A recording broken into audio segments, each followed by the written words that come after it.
అందరికీ నమస్కారం. Welcome to Telugu word. America భారత్‌పై విధించిన ఆ 26% సుంకాలు ఏవైతే ఉన్నాయో అవి తగ్గబోతున్నాయా? గుడ్ న్యూస్ మళ్ళీ రాబోతుందా అంటే అవుననే సమాధానమే వినిపిస్తుంది. ఇందుకు సంబంధించి 2 దేశాల మధ్య త్వరలోనే ఓ డీల్ కూడా కుదిరే అవకాశాలు ఉన్నాయట. ఎందుకంటే అగ్రరాజ్యం అమెరికా అధ్యక్షుడు డొనాల్డ్ ట్రంప్ కూడా ఇదే హింట్ ఇచ్చారు. భారత్‌తో త్వరలోనే వాణిజ్య ఒప్పందం కుదిరే అవకాశం ఉన్నట్లుగా ఆశాభావం అయితే వ్యక్తం చేశారనమాట. 100 రోజుల పాలన పూర్తయిన సందర్భంగా వైట్ హౌస్‌లో మీడియాతో మాట్లాడుతూ ఈ ఒప్పందాన్ని ప్రస్తావించాడు ట్రంప్.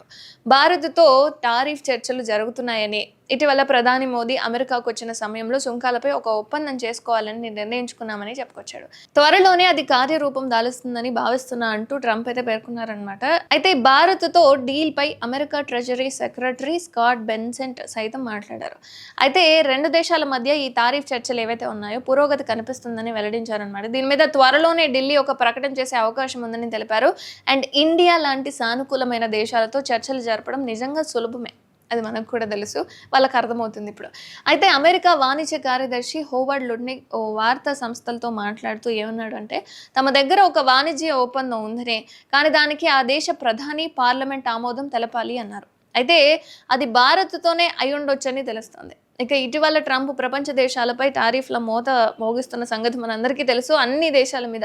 1 కాదు, 2 కాదు. ఇక అనంతరం 90 రోజుల పాటు ఈ సుంకాల అమలుకు అమెరికా విరామం ప్రకటించింది. తర్వాత చూసుకుందామని.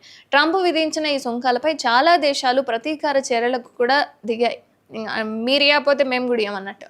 అయితే భారత్ మాత్రం భిన్నంగా ఆలోచించి ప్రతి సుంకాలకి బదులుగా అగ్రరాజ్యంతో ద్వైపాక్షిక వాణిజ్య ఒప్పందం కుదుర్చుకోవడంతో దృష్టి సారించింది. ఎందుకంటే మనకి విరోధం పనికిరాదు. ఇది ఇంకా దూరాన్ని పెంచుతుంది కదా. సఫలీకృతం అయిందని చెప్పుకోవాలి. ఎందుకంటే ఇటీవల ప్రధాని మోదీ అమెరికా పర్యటన సందర్భంగా ఇరు దేశాల మధ్య వాణిజ్య ఒప్పందానికి అడుగులైతే పడ్డాయి. ఇరు దేశాల ప్రయోజనాలు, పరిస్థితులకు అనుగుణంగా ఒప్పందం చేసుకునేలా దేశాధినేతలైతే అంగీకారం తెలిపారు.